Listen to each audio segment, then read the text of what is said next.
football. In an article for ESPN.com, insider Casey Joyner writes why the Eagles, not the defending division champion Cowboys, are the NFC East favorites in 2015. Take a look at Joyner's main arguments for Philly. Sam Bradford is a vast improvement at quarterback, the makings of the best rushing attack in the NFL.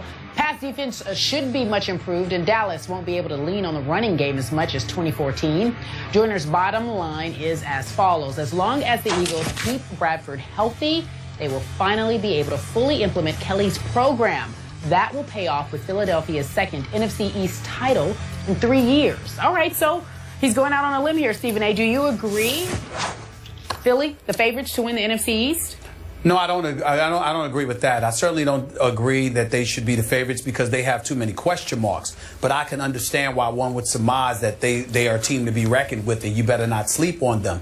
Because the reality is that if Sam Bradford is better than Nick Foles, which is possible, if their running game is vastly improved because DeMarco Murray and others are north-south runners as opposed to the evasive LaShawn McCoy, and they obviously have improved their secondary, then clearly the Philadelphia Eagles could basically be in a better position because their defense will have improved and their ball control will have improved as well because they're running the football more effectively. I still find it hard to believe considering the fact that other than Jordan Matthews, your answer at wideout is Mr. Blocker extraordinaire himself, Riley Cooper. But at the same time, it remains to be seen. Zach Ertz, this kid Ertz rather, and Brent Selleck as your tight ends along with Jordan Matthews, they could be formidable. If Bradford can stay healthy, there's no denying that he's better than Nick Foles, even though I don't think it's by that wide of a margin.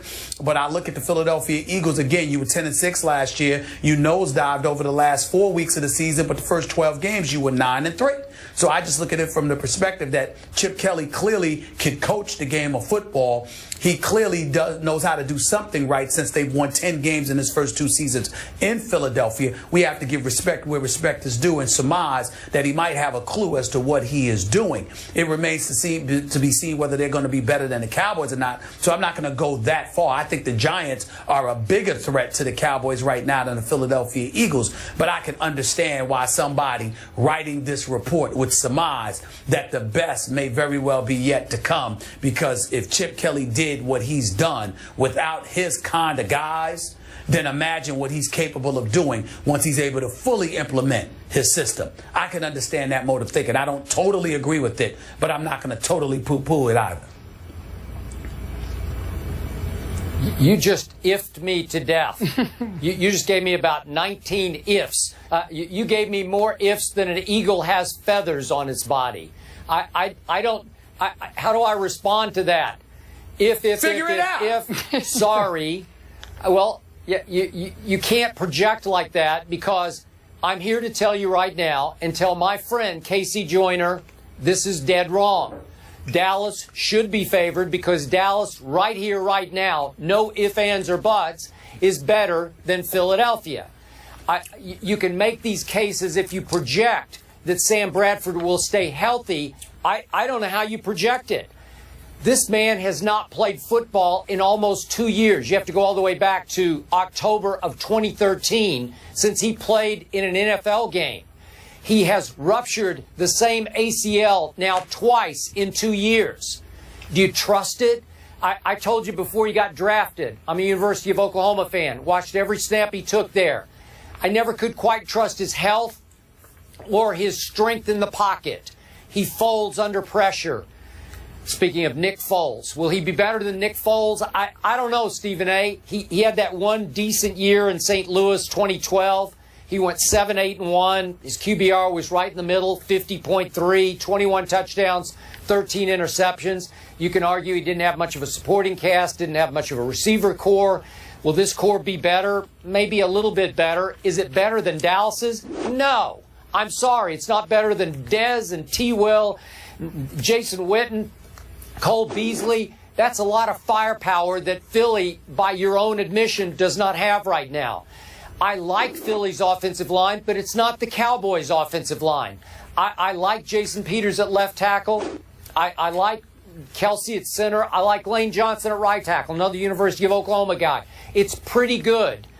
I think DeMarco is very good, but He caught a lot of passes on top of a whole lot of rushes last year. Are you sure he can stay healthy a year after the all-time great year he just had?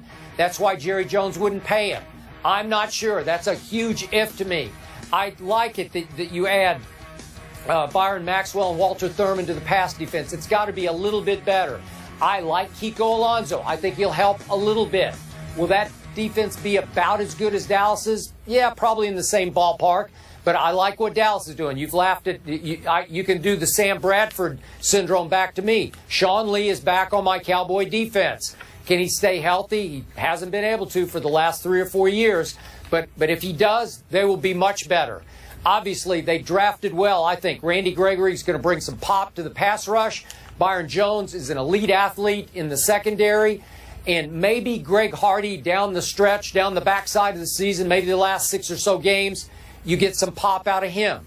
So to me, I'll take Tony Romo over Sam Bradford right now. I'm sorry. To me, on paper or on the field, Dallas is better than Philadelphia.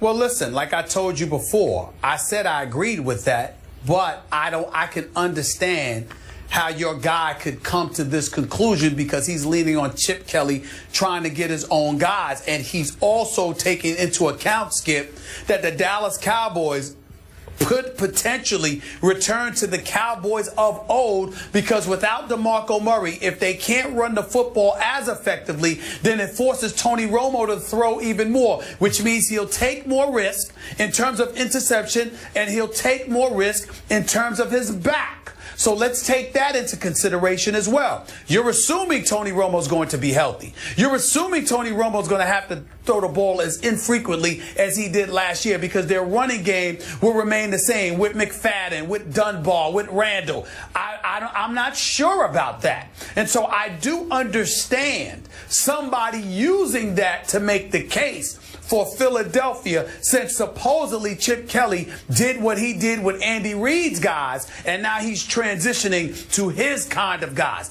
I am of the mindset that if the New York Giants can shore up their offensive line with Odell Beckham Jr., with the Reuben Randall, with a healthy Victor Cruz, with Eli Manning needing to make amends for the kind of season he's had over the last couple of years, I'm of the mindset that the Giants could be a more formidable threat than Philadelphia. But again, there's a bunch of ifs. Of course there's a bunch of ifs because we got to look at health. We've got to look at things like that. That's all I'm saying. It's not a lock that the Dallas Cowboys are going to be atop the NFC East with the multitude of changes that they have made. Oh, okay. Well, I'm sorry. You disagree? It's only June, but I say it's a lock. Westgate. In June, it's a lock. Westgate you would anyway. Superbook says that the Cowboys are the actual favorites in the East, 6-5 to win it all. Eagles right behind them. Go ahead, Stephen A. I said, so what? Oh, you could care less? The Cowboys are favorite. 2 victories in 17 years in the postseason. Okay. The Cowboys, and they're going to be the favorites. So what? Should have had 2 last year we always, it was a catch. I give it to the Dallas Cowboys. We always talk about them more than anybody else. You're right about that. You're right about that. Always. Because they're the most interesting team in football. They are America's team. Thank you. Mediocrity reigns supreme. All right, gentlemen, after the break, let's go to some basketball, shall we? What should D-Wade do? The boys will share their thoughts. Should he stay? Should he go? Lots of decisions to be made. Free agency in just a few moments.